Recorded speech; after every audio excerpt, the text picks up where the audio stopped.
When I started reviewing this beautiful new San Martin watch, I was going to talk to you about the amazing finishing, about the great color combination, about the forest green dial.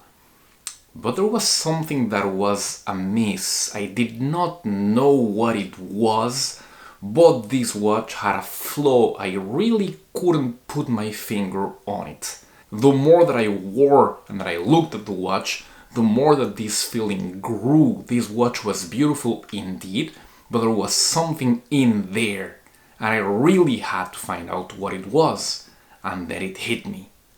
Does this beautiful watch have Seiko Syndrome? Well, let's go ahead and find out in this video.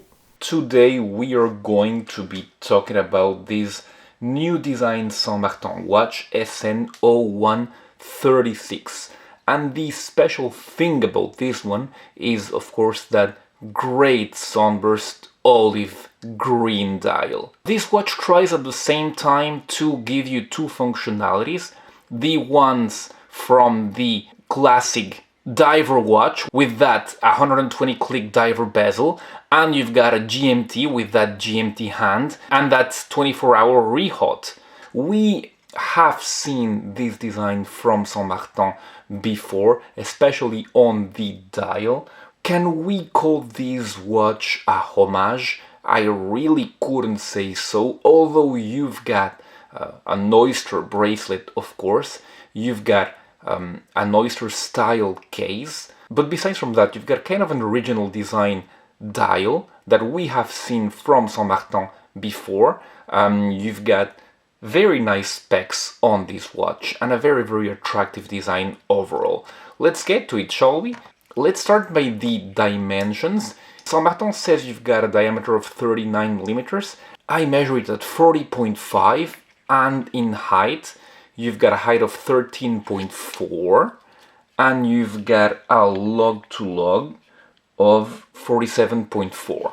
Even though you do not have the 39 millimeters that San Martin claims, you've got a very wearable watch here. Kind of, I wouldn't say thick, but there is some thickness to it.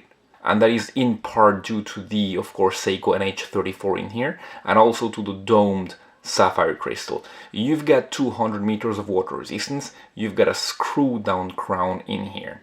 The case is nice and clean. It is brushed all over, but from these rehots separating the front of the lugs from the sides of the watch. The crown is screwed down and it is signed San Martin. Let's talk about the dial of this timepiece, and as you can see you have got a sunburst olive green dial, which is, I believe, the highlight of this watch. You've got elongated markers all over, but for the 12 marker, which is an inverted triangle. You've got a rail track at the peripheries of the dial with the second markings, and you've got the GMT track, which is printed on the rehot at the extreme peripheries of the dial. The markers are covered in C3 Superluminova. The hands of the watch, they're not actually buttons, but they're buttons which are a bit thicker at the base. And the second hand is very interesting actually, with the red arrow tip. And you've got a counterbalance, which is kind of a narrow as well. The interesting thing is that you've got a lot of elements here, be it the hands or the edges of the markers, that are golden colored, which gives a very nice contrast with that olive green dial. Very nice in there.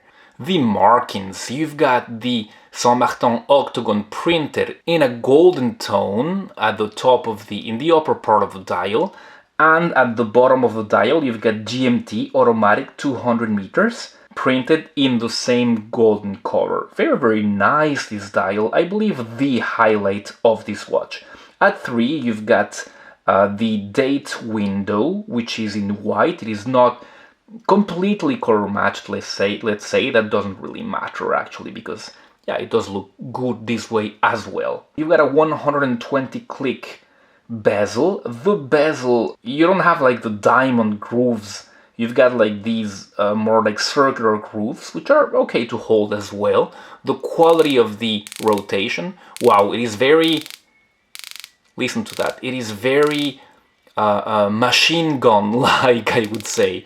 Very, very nice to turn, of course, no back play, very high quality rotation in there. The insert itself is black, it is not green, it is black glossy. However, the markings on it are golden as well. Everything gives off a very, very nice impression in there of contrasting yet very nicely implemented colors. That olive green, that black, those golden tones. Very, very aesthetically pleasing to see this watch. The case, we talked about it. The back of the case is unmarked. The strap, nothing to write home about. It is high quality, like usually San Martin's will be, but these we have seen before in other models. You've got, of course, everything is held together by screws, which is good news. I really did not like the pin and collar system that they were used in some of their later models. The buckle is something very, very nice with the very cool San Martin finishing in there. It is pretty big. Let's see how big it is. It's almost 42 millimeters in diameter, so bigger actually than the diameter of the watch. But when you see what is in here, you understand why. Some of you know, of course, everything is solid in here. Some of you know, but it's this very nice on-the-fly adjustment system by San Martin, which is very nicely made. You've got, of course, the NH34 in here, about 41 hours of power reserve, beating at 3 Hertz, and yeah, quite precise. I believe San Martin regulate these ones. Take a look at these. NH34 in here, not the most accurate movement out of the box, but take a look at these, which proves, I believe, that San Martin regulates their movements themselves. Excellent, excellent values in here. Yeah, we have not talked about price. There's a discount already that I will be putting in here. On this strap, with that discount, you're looking at 270. On the canvas strap, you're looking at 228. Positives and negatives. The time has come. On the positive sides, as we have said during the whole review, this watch is beautifully made. It is beautiful with that color combination we have known ever since the Sarb Alpinist, that forest green and golden tones go very well together. The NH34 is extremely well regulated, as you saw. I don't think it is a coincidence. Most of my San Martins are really well regulated. The finishing is amazing. That is just a San Martin constant, I believe. That clasp, it is pretty much the best on-the-fly adjust system south of $400. And for that price, this one is really, really well made and very easy to use. But you're waiting for that negative, aren't you? For the life of me, I am pretty sure that the bezel insert on this watch is a little bit crooked. I don't really know, because sometimes it appears crooked on one side and not on the other one. It is very hard to place, and sometimes I really believe that this is the way that it was designed. It is just my eyes that are playing a trick on me.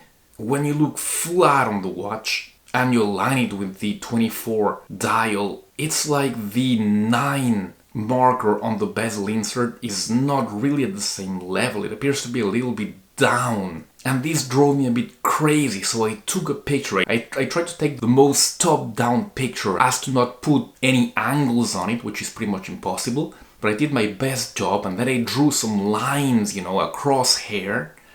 And it appears to be good. Then why this impression? Are my old eyes playing a trick on me? Which is quite possible. Let me know what you think when you look at the pictures. Is this bezel crooked or not?